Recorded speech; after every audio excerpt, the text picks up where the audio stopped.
اعوذ باللہ من الشیطان الرجیم بسم اللہ الرحمن الرحیم۔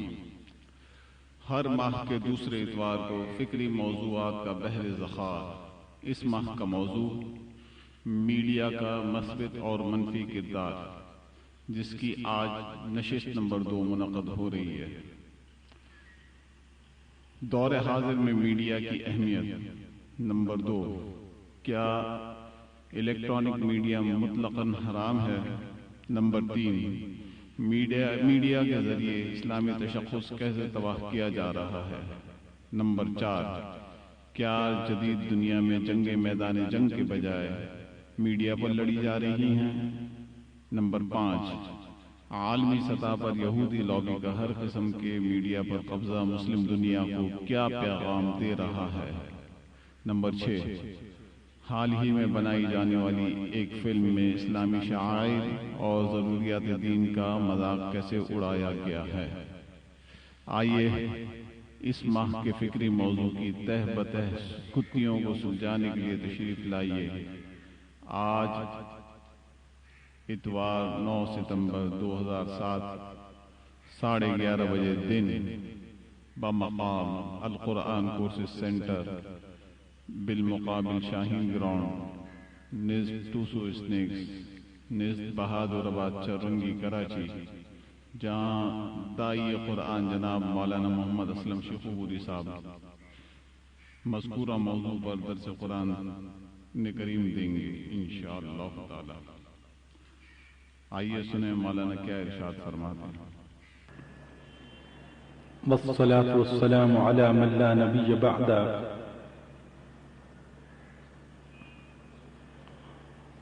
اما بعد فاعوذ باللہ من الشیطان الرجیم، بسم اللہ الرحمن الرحیم۔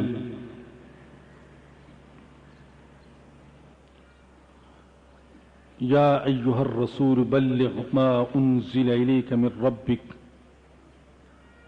وَإِن لَّمْ تَفْعَلْ فَمَا بَلَّغْتَ رِسَالَتَهُ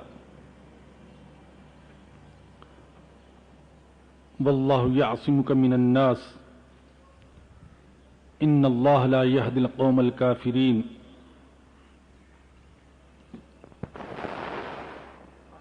وقال تبارك وتعالى: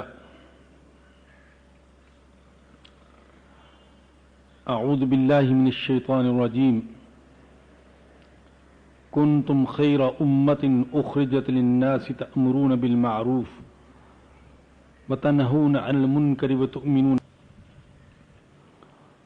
آمنت بالله صدق الله العلي العظيم وصدق رسوله النبي الكريم۔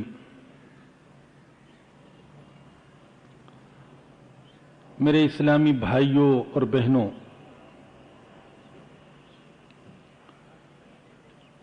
جیسا کہ آپ جانتے ہیں کہ ہمارے گزشتہ درس کا موضوع تھا میڈیا کا مثبت اور منفی کردار، اور اس میں بنیادی طور پر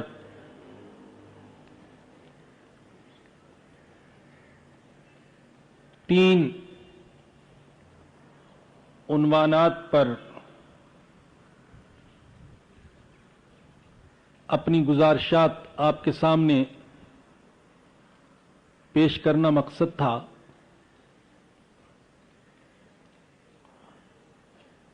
ایک تو میڈیا کی اہمیت، اور دوسرے نمبر پر الیکٹرانک میڈیا کا جواز اور عدم جواز،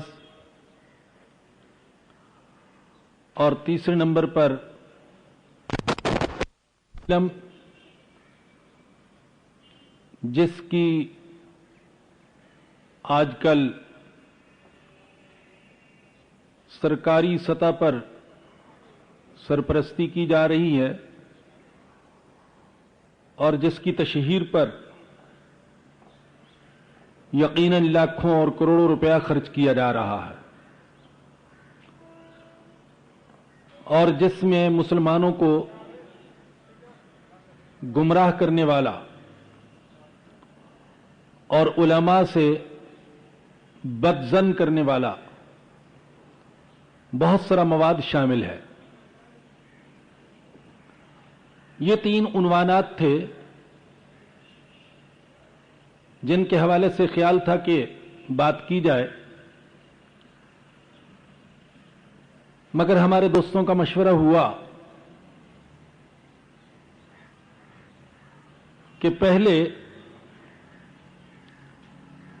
اس فلم کے بارے میں گفتگو کر دی جائے تاکہ ممکن ہے اس گفتگو کو سن کر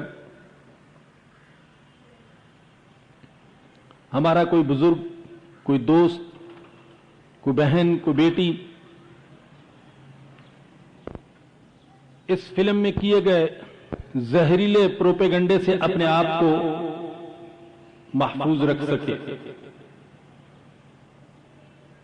چنانچہ ہماری جو گزشتہ مہینے کی نشست تھی وہ اسی گفتگو کے لیے مخصوص رہی،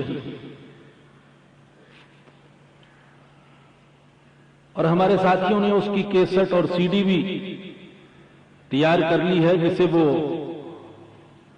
بہت وسیع پیمانے پر تقسیم کرنا چاہتے ہیں، اور انشاءاللہ درس کے اختتام پر آپ اسے حاصل بھی کر سکیں گے اور اس کا اعلان بھی کیا جائے گا۔ آج کی اس نشست میں جو دوسرے عنوان تھے، میڈیا کی اہمیت اور الیکٹرانک میڈیا کا جواز اور عدم جواز، ان کے بارے میں اپنی ناقص معلومات کی روشنی میں اپنی معروضات آپ کے سامنے پیش کروں گا۔ اللہ تعالیٰ سے دعا ہے کہ اللہ پاک مجھے اور آپ سب کو حق اور حقیقت سمجھنے اور اس کے مطابق عمل کرنے کی توفیق عطا فرمائے۔ میڈیا کسے کہتے ہیں؟ میڈیا اس وسیلے کو کہا جاتا ہے، اس ذریعے کو کہا جاتا ہے جس سے اپنی معلومات، اپنے نظریات اور خبریں وغیرہ دوسروں تک پہنچائی جائیں۔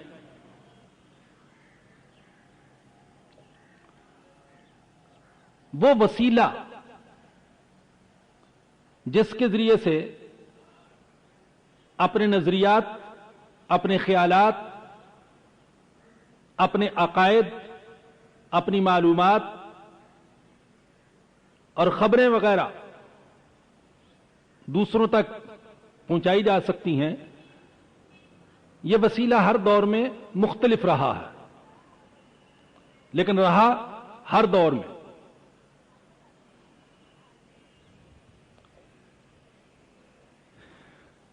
جس وقت اسلام کا ظہور ہوا اور جس ماحول میں اسلام کی پہلی آواز گونجی، اس ماحول میں، اس زمانے میں اور اس خطے میں سب سے مؤثر وسیلہ جس کے ذریعے سے دوسروں تک اپنے جذبات اور نظریات پہنچائے جا سکتے تھے، وہ وسیلہ تھا شاعری۔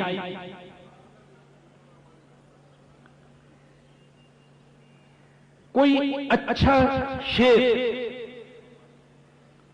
اور کوئی اچھا شاعر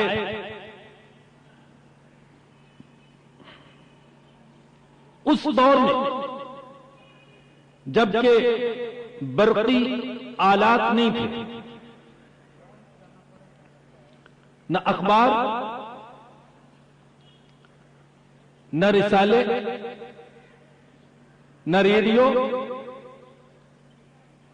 نہ ٹی وی، اس زمانے میں بھی اچھے شعر کے ذریعے سے کوئی اچھا شاعر اپنی بات، اپنا نظریہ، اپنا خیال دور دور تک پہنچانے کی صلاحیت رکھتا تھا، اور قریب کے لوگوں میں تو زبان در زبان، افواہ در افواہ وہ نظریہ، وہ خیال، یوں کہنا چاہیے کہ سورج غروب ہونے سے پہلے ہی پہنچ جاتا تھا۔ اسی طریقے سے ایک وسیلہ اپنے نظریات دوسروں تک پہنچانے کا خطابت بھی تھی، تقریر۔ یہ دونوں چیزیں عربوں کی گھٹی میں تھی، عربوں کی پہچان تھی، عربوں کی خصوصیت۔ شاعری میں بھی انہیں بے پناہ ملکہ حاصل تھا، اور اچھے اشعار کو بڑی پذیرائی ملتی تھی، اور خطابت میں بھی انہیں ید طولہ حاصل تھا۔ اکثر قبیلوں کا اپنا کوئی شاعر ہوتا تھا، اپنا کوئی خطیب ہوتا تھا، اور بعض اوقات تو وہی خطیب اور وہی شاعر وہ اس قبیلے کی پہچان ہوتا تھا، یعنی قبیلے کو پہچانا جاتا تھا اس شاعر کے ذریعے سے اور اس خطیب کے ذریعے سے۔ جس قبیلے میں اور جس خاندان میں کوئی اچھا شاعر پیدا ہو جاتا، اس کی شہرت کو چار چاند لگ جاتے تھے۔ یہی حال خطباء کا تھا۔ ہمارے آقا، کائنات کے آقا، جن و انس کے آقا حضرت محمد الرسول اللہ صلی اللہ علیہ وسلم نے جب عرب کے ماحول میں دعوت کا آغاز کیا تو ظاہر ہے کہ آپ کی دعوت کی بنیاد تو قرآن تھا۔ آپ قرآن سناتے تھے، خود آپ شاعر نہیں تھے، اور اللہ نے خود نفی بھی فرما دی، وما علمناہ الشعر وما ينبغی لہ۔ ہم نے نہ تو اپنے نبی کو شعر سکھایا ہے اور نہ ہی شعر و شاعری ہمارے نبی کی شان کے مناسب ہے، یہ اللہ نے فرما دیا۔ حالانکہ دیکھیے حضور نے شاعروں کی سرپرستی فرمائی، حضور کو اچھی شاعری میں دلچسپی تھی، اچھے اشعار کی آپ تعریف فرماتے تھے، اور اچھے شعراء سے ان کا کلام سنتے تھے۔ ایک صحابی کہتے ہیں کہ نبی کریم صلی اللہ علیہ وسلم نے ایک بار مجھ سے کہا کہ کوئی شعر سنا۔ میں نے شعر عرض کیا، آپ نے فرمایا اور سنا۔ میں نے اور سنایا، آپ نے فرمایا اور سنا، یہاں تک کہ آپ نے ایک ہی نشست میں 100 اشعار مجھ سے سنے۔ اچھے اشعار کی تعریف بھی فرماتے، اچھے شعراء کی سرپرستی بھی فرماتے، ان کے لیے دعائیں بھی فرماتے، ان کی حوصلہ افزائی بھی کرتے، لیکن خود شاعری نہیں کہتے فرماتے تھے، خود شاعری نہیں فرماتے تھے۔ اور اللہ نے کہہ دیا وما علمناہ الشعر وما ينبغی لہ، ہم نے آپ کو شعر نہیں سکھایا اور شعر و شاعری آپ کی شان کے مناسب بھی نہیں ہے۔ اب یہاں سے ایک بات یہ سمجھیے کہ ایک ایسی چیز جو نبی کی شان کے مناسب نہیں ہے اور اللہ نے وہ آپ کو سکھائی بھی نہیں، دوسرے اسی چیز کو کرتے ہیں تو آپ ان کی تعریف فرماتے ہیں۔ تو گویا کہ ایسا ہو سکتا ہے کہ ایک چیز نبی کی شان کے تو مناسب نہ ہو لیکن دوسرے کی شان کے خلاف نہ ہو. دوسروں کا شاعری کرنا یہ ان کے مقام، ان کے منصب، ان کے ایمان، ان کی دینداری، ان کے تقوی کے خلاف نہیں تھا، لیکن حضور کی شان کے مناسب نہیں تھا. ایک جگہ اللہ نے فرمایا کہ وما ہو بقول الشاعر. اللہ اکبر.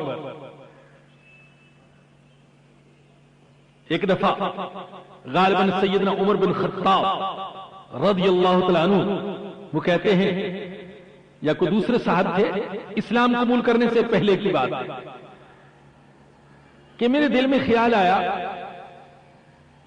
کہ یہ قرآن جو اتنا متاثر کن کلام ہے، دل میں اتر جانے والا اور جذبات کو جھنجھوڑ دینے والا اور روح میں تلاطم پیدا کر دینے والا کلام، تو یہ کسی شاعر کا کلام معلوم ہوتا ہے. اور میں نے سنا تو حضور تلاوت فرما رہے تھے.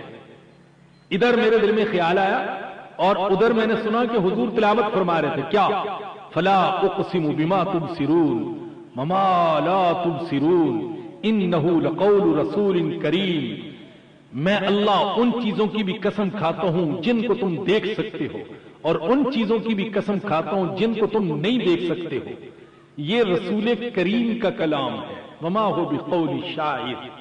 یہ کسی شاعر کا کلام نہیں ہے. قلیلا ما تؤمنون. لیکن تم بہت کم ایمان رکھتے ہو. میرے دل میں خیال آیا کہ میرے دل کے خیال کو اس نے جان لیا. لگتا ہے یہ کسی کاہن کا کلام ہے. کاہن غیب کی خبریں بتانے کا دعویٰ کرتے تھے اور آگے آپ نے پڑھا وما هو بقول کاہن. اللہ اکبر. یہ کسی کاہن کا بھی کلام نہیں ہے. قلیلا ما تذکرون. لیکن تم بہت کم نصیحت قبول کرتے ہو. تنزیل من رب العالمین. یہ تو رب العالمین کی طرف سے نازل کیا ہوا کلام ہے.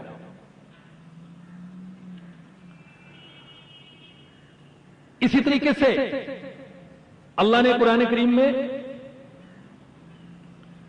شاعروں کی مذمت بیان فرمائی. شاعروں کی مذمت. اور کیوں مذمت بیان فرمائی؟ اللہ نے فرمایا کہ الم تر انہم فی کل واد یہیمون وانہم یقولون ما لا یفعلون. آپ دیکھتے نہیں کہ یہ تو ہر وادی میں منہ مارتے رہتے ہیں، سرگرداں رہتے ہیں اور یہ کہتے ہیں مگر کرتے نہیں. قول ہے مگر ان کے پاس عمل نہیں. یہ شاعروں کی مذمت بیان فرمائی. ایک تو ہر مضمون باندھ دیتے ہیں، ہر مضمون بیان کر دیتے ہیں. مبالغہ آ رہی، قصہ، امیزی، یہ ان کے ہاں پائی جاتی ہے. اور دوسرے قول و عمل کا تضاد پایا جاتا ہے. اور یہ بات ہے شاعر ایک تو ہر مضمون باندھ دیتے ہیں. ایسے ایسے مضمون باندھتے ہیں کہ وہ جو کسی شاعر ہی نے کہا ہے اپنے بھائیوں کے بارے میں کہ پاپوش میں لگائی کرن آفتاب کی. پاپوش میں لگائی کرن آفتاب کی. جو بات کی خدا کی قسم لاجواب. یہ پاپوش جوتے کو کہتے ہیں. یعنی ایسا مبالغہ کرتے ہیں کہ سورج کی کرنیں جوتے میں جوڑ دیتے ہیں، جوتے کو سورج سے ملا دیتے ہیں. تو مبالغہ آرائی ان کے ہاں پائی جاتی ہے. پھر قول و عمل کا تضاد، بڑی بڑی باتیں کریں گے. میں ایسا ہوں اور میں ویسا ہوں اور جنگل کے شیر مجھ سے ڈرتے ہیں اور چیتے میرے نام سے کانپتے ہیں. لیکن ادھر کسی بچے سے پٹاخہ چل گیا، سب سے پہلے بھاگنے والے شعراء ہی ہوں. تو مبالغہ آرائی بہت کرتے. اور ہمارے آقا کی زندگی میں یہ دونوں چیزیں نہیں تھی، نہ مبالغہ آرائی اور نہ قصہ گوئی اور نہ ہی قول و عمل کا تضاد، نہ ہی بزدلی. یہ چیزیں نہیں تھی. بہرحال اب یہ کر رہا تھا کہ اس زمانے کا جو مؤثر ذریعہ ابلاغ تھا میڈیا تھا، وسیلہ تھا جس کے ذریعے سے اپنے جذبات، نظریات دوسروں تک پہنچائے جا سکتے تھے، وہ تھا شاعری. اور شاعری نبی کی شان کے مناسب نہیں تھی، اللہ نے خود فرما دیا. لیکن اس کے باوجود آپ نے شعراء کی سرپرستی فرمائی اور اچھے اشعار کی تعریف فرمائی. بعض اوقات حضور اکرم صلی اللہ علیہ وسلم حضرت حسان بن ثابت رضی اللہ تعالیٰ عنہ اپنے منبر پر بٹھاتے، خود نیچے تشریف فرما ہوتے اور فرماتے یا حسان اجب ان رسول اللہ ایدک اللہ بروح القدس.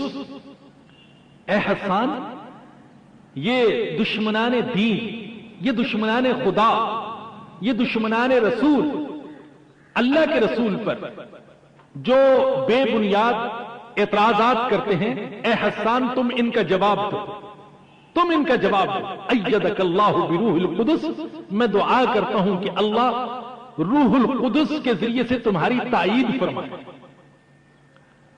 حضرت حسان کو منبر پر بٹھاتے، خود نیچے تشریف رکھتے اور دعا فرماتے. اور کیا کہتے کہ آپ ان کے اعتراضات کا جواب دیں. یہاں سے آپ نے یہ بھی جانا کہ حضرت حسان صرف نعت گوئی نہیں کرتے تھے جو ہمارے ہاں ایک ہے، نعت گوئی بھی کرتے تھے، لیکن اس کے ساتھ ساتھ دشمنان رسول کے اعتراضات کے جوابات بھی اپنی شاعری میں دیتے تھے.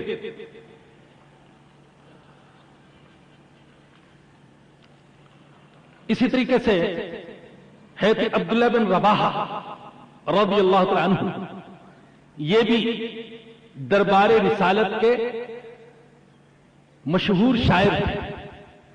جب نبی کریم صلی اللہ علیہ وسلم عمرہ قضاء کے لیے تشریف لے گئے تو حضرت عبداللہ بن رواحہ وہ آپ کے آگے آگے چلتے تھے اور رجزیہ اشعار پڑھ رہے تھے. آپ جانتے ہیں رجزیہ شاعری کس کو کہتے ہیں؟ جس میں اپنی بہادری کا بیان ہوتا ہے اور دشمن کو چیلنج ہوتا ہے. رجزیہ شاعری جو ہوتی ہے یہ کوئی قوالی نہیں ہوتی، یہ صرف حمد و نعت کے اور مدح و ثنا کے اشعار نہیں ہوتے. اس میں تو دشمن کو چیلنج ہوتا ہے، اپنی قوت اور طاقت کا اظہار ہوتا ہے.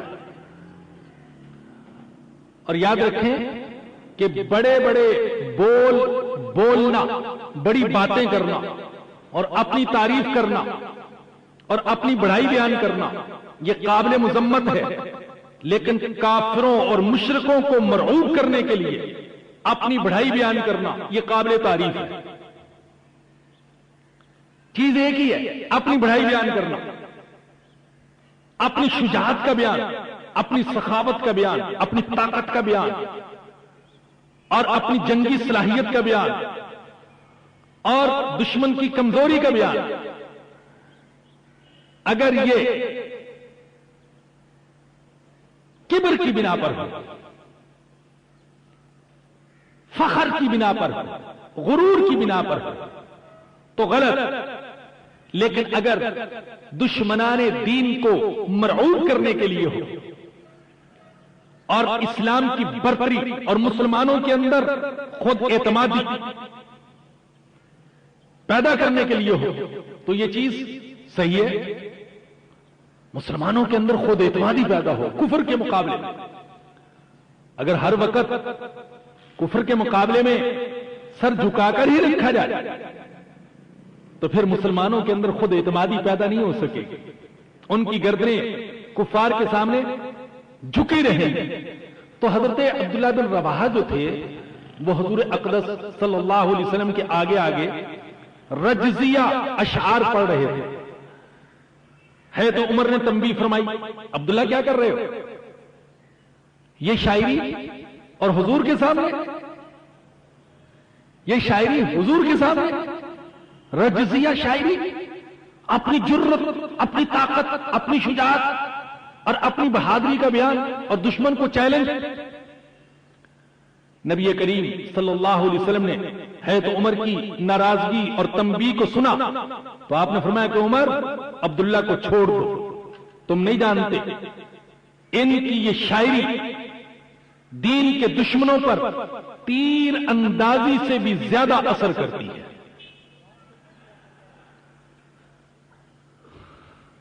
تو آپ نے ایسے شاعروں کی سرپرستی فرمائی، تعریف فرمائی، حوصلہ افزائی فرمائی، ان کے لیے دعائیں کی. بلکہ اگر میں یہ کہوں تو شاید بے جا نہیں ہوگا کہ یہ جو ابلاغ کے شعبے تھے، اپنے خیالات پہنچانے کے شعبے،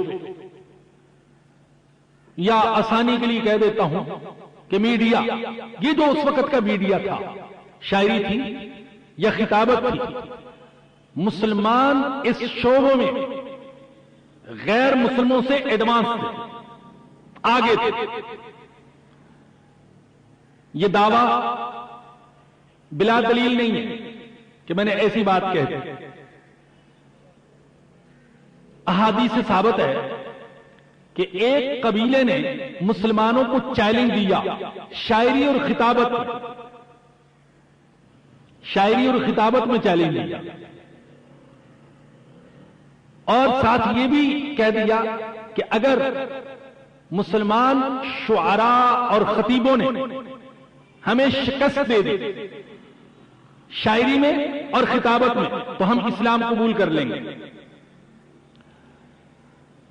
اب دیکھیے لوگ بھی مختلف ہوتے ہیں، اپنے اپنے مزاج اور اپنی اپنی طبیعت، وہ یہ چیلنج دے رہے ہیں. آپ نے سنا ہوگا کہ ایک پہلوان نے ہمارے حضور کو یہ چیلنج دیا تھا کہ آپ میرے ساتھ کشتی لڑیں، اگر آپ نے کشتی میں مجھے پچھاڑ دیا تو میں ایمان قبول کر لوں گا. اور ہمیں تعجب ہوگا، اور خاص طور پر ہمارے صوفیوں کو تعجب ہوگا کہ حضور اقدس صلی اللہ علیہ وسلم نے اس چیلنج کو قبول کر لیا کہ ہاں میں کشتی لڑنے کے لیے تیار ہوں. میں صوفیوں کے تعجب کا خاص طور پر اس لیے ذکر کر رہا ہوں کہ ہمارے ہاں تو صوفی اس کو کہا جاتا ہے جو دلہنوں کی طرح ناز و نزاکت والا ہو، ہر قدم سوچ سمجھ کر اٹھاتا ہو. میں مذاق میں کہتا ہوں کہ ہر قدم استخارہ کے بعد اٹھاتا ہے. ہاں، اور چال سے ایسے لگے جیسے کہ بیمار ہے. ہم نے تواضع اس کا نام رکھا ہے. چال سے ایسے لگے جیسے کہ بیمار ہے. حضرت عمر فاروق رضی اللہ تعالیٰ عنہ نے ایک ایسے ہی صوفی کو دیکھا، بڑے عجیب طریقے سے چل رہا تھا اور بیماروں کی چال. تو حضرت عمر فاروق رضی اللہ تعالیٰ نے درہ تو ہر وقت ہی ساتھ ہوتا تھا، ایک لگایا، فرمایا کہ سیدھے سادے چلو، سیدھے سادے طریقے سے چلو، یہ چلنے کا مسلمانوں کا طریقہ نہیں ہے. آپ جانتے ہیں کہ حضور جو چلتے تھے تو حدیث میں آتا ہے کہ آپ یوں چلتے، مضبوطی سے قدم اٹھاتے ہوئے جیسے سیڑھیوں سے اتر رہے، اور آپ حالانکہ میانہ روی سے چلتے تھے لیکن کوئی آپ کے ساتھ پہنچ نہیں سکتا تھا، دوسروں کو بڑی تیزی دکھانی پڑتی تھی حضور تک پہنچنے کے لیے. تو چیلنج دیا کشتی کا کہ ہمیں پچھاڑ دیں تو ایمان قبول کر لیں گے. ہمارے آقا نے فرمایا تیار. چنانچہ حضور نے کشتی لڑی اور اس کافر کو شکست دی، اور یہی شکست اس کی فتح کا سبب بن گئی. ہاں، میں اس کو فتح کہتا ہوں اس لیے کہ یہی شکست اس کے کلمہ پڑھنے کا سبب بن گئی. شکست کھا گیا لیکن حقیقت میں فتح پا گیا، اس لیے کہ اس نے ایمان قبول کر لیا. تو اس قبیلے نے جو چیلنج دیا کہ اگر مسلمان شاعر اور خطیب ہمارے شاعر اور خطیب کو شکست دے دیں تو ہم ایمان قبول کر لیں گے. تو نبی کریم صلی اللہ علیہ وسلم نے صحابہ کرام میں سے مقابلے کے لیے 2 صحابیوں کا انتخاب فرمایا. ایک حضرت حسان بن ثابت اور دوسرے حضرت شماس بن قیس رضی اللہ عنہما، اور دونوں نے شاعری اور خطابت میں مقابلہ کیا اس قبیلے والوں کا۔ وہ قبیلہ شکست کھا گیا اور اپنے وعدے کے مطابق اس نے ایمان قبول کر لیا۔ عرض یہ کر رہا تھا کہ دیکھا جائے تو مسلمان اس وقت کے میڈیا کے شعبے میں اس وقت کا جو ذریعہ ابلاغ تھا، بعض مثالوں سے تو یہ ثابت ہوتا ہے کہ مسلمان غیر مسلموں سے آگے تھے، ان پر غالب تھے، بلکہ شاعری اور خطابت تو آپ جانتے ہیں یہ ابلاغ کا ایک وسیلہ تھا، دعوت کا ایک ذریعہ تھا۔ اس کے علاوہ ہمارے آقا نے پیغام رسانی کا بھی طریقہ اختیار فرمایا، پیغام بر بھیجے، اپنے قاصد بھیجے مختلف شہروں میں، مختلف ملکوں میں دعوت دین کے لیے، اور خطوط بھی آپ نے بھیجے، پیغام بر اور اپنے نائب بھی بھیجے اور خطوط بھی بھیجے۔ آج کا میڈیا وہ بدل چکا اور سال ہر سال سے بدل چکا۔ آج کا میڈیا منبر و محراب بھی ہے اور سب سے مؤثر میڈیا، سب سے مؤثر وسیلہ ہے۔ اس سے زیادہ مؤثر اور اس سے زیادہ پاکیزہ وسیلہ اور ذریعہ کوئی نہیں جو اللہ پاک نے ہمیں منبر و محراب کی صورت میں عطا کیا ہے۔ اور میرے خطیب بھائی ناراض نہ ہوں، ہم نے منبر و محراب سے وہ فائدہ نہیں اٹھایا جو اٹھانا چاہیے تھا۔ آج منبر و محراب ذریعہ بن گیا امت کو آپس میں لڑانے اور فروعی اور چھوٹے چھوٹے مسائل میں الجھانے کا، اور رسمی قسم کی تقریروں کا، رسمی قسم کی تقریروں کا۔ میں حقیقت میں کہتا ہوں بہت کم خطیب، امام اور مبلغ ایسے ہیں جو واقعی دعوت دین، افہام دین، تبلیغ دین اور اصلاح اعمال و اخلاق کی نیت سے تقریر کرتے ہیں۔ اکثر ایک خانہ پوری کرتے ہیں، چونکہ مسجد کمیٹی کی طرف سے پابندی ہے کہ آپ نے 15 منٹ آدھا گھنٹہ تقریر کرنی ہے، وہ کر دیتے ہیں۔ تقریروں کی کتابیں بھی ملتی ہیں، چھپے ہوئے خطبات بھی ہیں، تو کہیں نہ کہیں سے کچھ دیکھ لیا اور وقت پورا کر دیا۔ دعوت کے لیے تو میرے بھائیوں درد کی ضرورت ہے۔ درد کے بغیر دعوت نہیں ہے، فنکاری ہے۔ بڑی لچھے دار تقریریں، بڑی خوبصورت آواز اور بڑی زبردست لفاظی،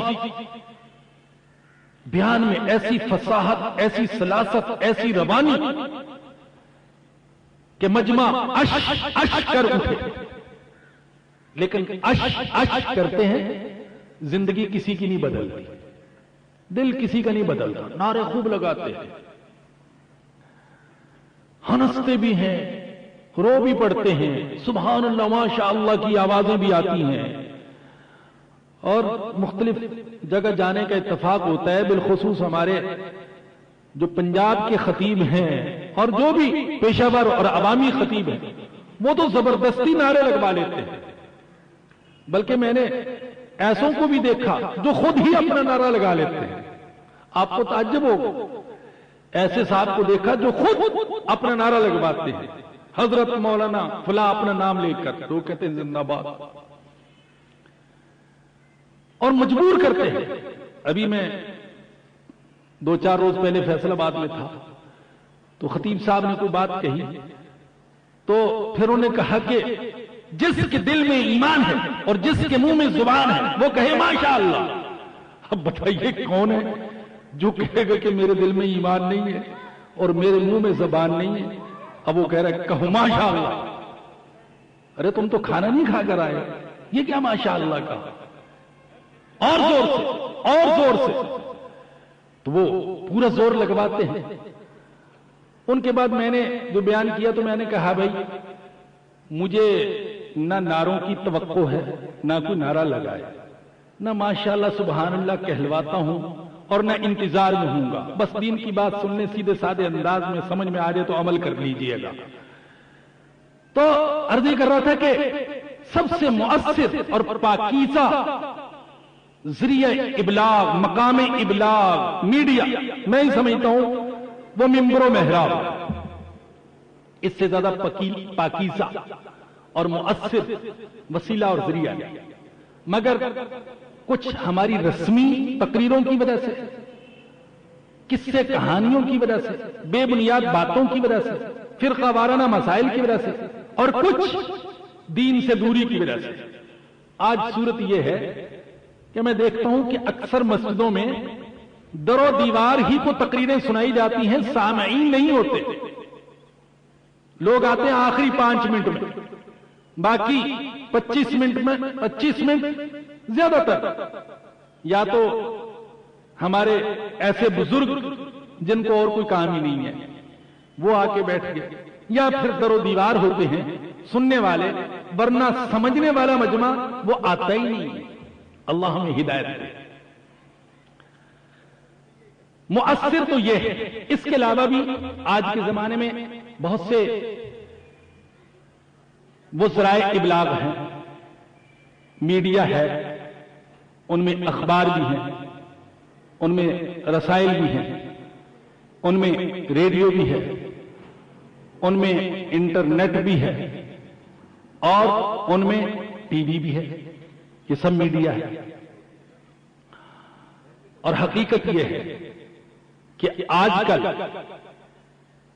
نفسیات پر، نظریات پر، اخلاق پر، معیشت پر، سیاست پر، تجارت پر جتنا اثر انداز میڈیا ہوتا ہے کوئی چیز نہیں ہوتی۔ اللہ نے ان کو یہ مقام دیا ہے، یہ چیز ان کو عطا کی ہے کہ یہ کسی بھی سیاسی نعرے کو، اشتہار کو اور نظریے کو دنوں میں نہیں بلکہ گھنٹوں میں ہر محفل کا اور ہر گھر کا موضوع گفتگو بنا سکتے ہیں۔ لوگ وہی چیز خریدتے ہیں جس کا اشتہار میڈیا میں، دوسری کوئی چیز خریدتے ہی نہیں۔ ان کے پاس آپ لے کر جائیں دکان پر، وہ کہتے ہیں کہ کیا ٹی وی پر اشتہار دیا ہے؟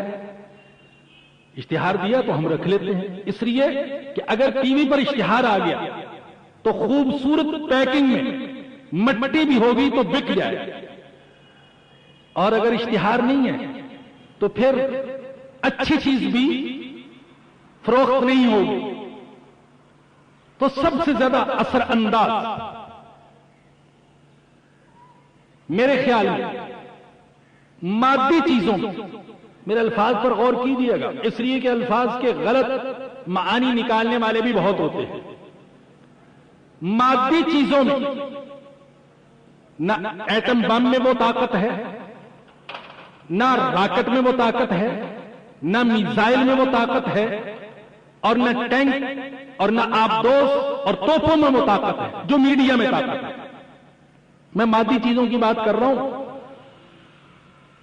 کل کو یہ کہے کہ مولوی صاحب یہ آپ نے کیا کہہ دیا، سب سے طاقتور چیز تو ایمان ہے، آپ میڈیا کو کہہ رہے ہیں سب سے طاقتور چیز ہے۔ بھائی الحمدللہ ایک مسلمان ہونے کی حیثیت سے میں ایمان اور قرآن کو سب سے زیادہ طاقت والی چیز سمجھتا ہوں، اور الحمدللہ یہ صرف لفاظی نہیں دل کے یقین سے یہ بات کہتا ہوں کہ اللہ نے ہمارے قرآن میں 100 ایٹم بم 1000 ایٹم بم سے بھی زیادہ قوت اور طاقت رکھی ہے. میں مادی چیزوں کی بات کر رہا ہوں. مادی چیزوں میں آج میڈیا سب سے زیادہ مؤثر اور ہمارے لیے جو عبرت کی بات ہے وہ یہ کہ میڈیا پر عموماً غیر مسلم اور خصوصاً یہودی چھائے ہوئے ہیں. پوری دنیا کے میڈیا پر آپ کو تعجب ہوگا کہ خود ایشیا میں بھی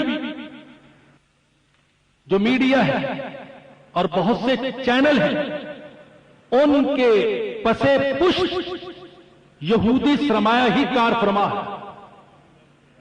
بہت سے مسلمان ان کے ہاتھوں میں کھلونا بنے ہوئے ہیں. ریڈیو اسٹیشن ان کے، ٹی وی چینل ان کے،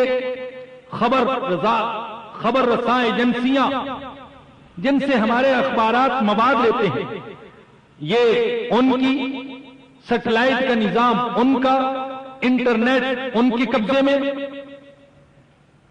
میں نے ایک جگہ اسی حوالے سے لکھی جانے والی ایک کتاب میں پڑھا، واللہ عالم بالصواب، حوالے کے ساتھ انہوں نے لکھا کہ امریکہ میں صرف ایک یہودی فیملی ایسی ہے کہ اس کے پاس 48 روزنامے، 20 ہفت روزہ رسالے، 182 radio station, 140 T V cable اور 1735 دارالاشاعت ہے. تو اس طریقے سے پوری دنیا کے میڈیا پر یہودی اور غیر مسلم چھائے ہوئے. چنانچہ وہ دنیا کو وہ دکھاتے ہیں جو دکھانا چاہتے ہیں، وہ نہیں جیسی کہ دنیا ہے. دنیا کی اصل صورت اور واقعات کی اصل حقیقت کچھ اور ہوتی ہے، لیکن وہ نہیں دکھاتے جیسی کہ دنیا ہے. جیسا کہ واقعات پیش آتے ہیں بلکہ ویسے دکھاتے ہیں اور ویسے سناتے ہیں جیسے وہ دکھانا اور سنانا چاہتے ہیں. ہمارے آقا صلی اللہ علیہ وسلم کی ویسے تو ہر دعا ہی بڑی پیاری ہے، ہر دعا ہی.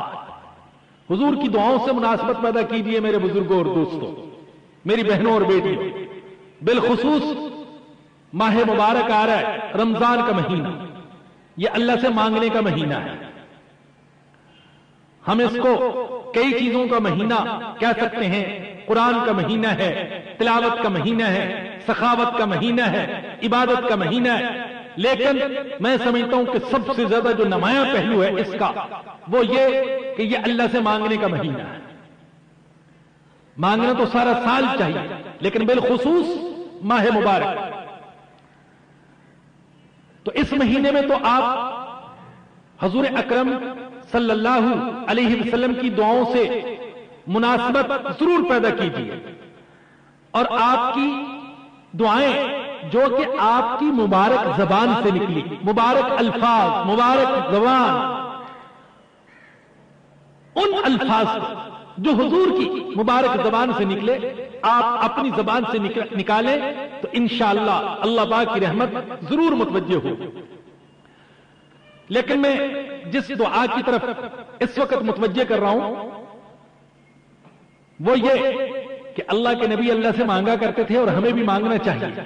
اللہم آرینی حقیقت الاشیاء کما ہی، اللہم آرینی حقیقت الاشیاء کما ہی. اے اللہ جیسے چیزوں کی حقیقت ہے ویسے مجھے دکھا دے اور سمجھا دے اور بتا دے. ایسا نہ ہو کہ حقیقت کچھ ہو میں کچھ اور سمجھوں. اللہم ارنی حقیقت الاشیاء کما ہی. اور اسی طریقے سے وہ دعا تو آپ نے بارہا سنی ہوگی،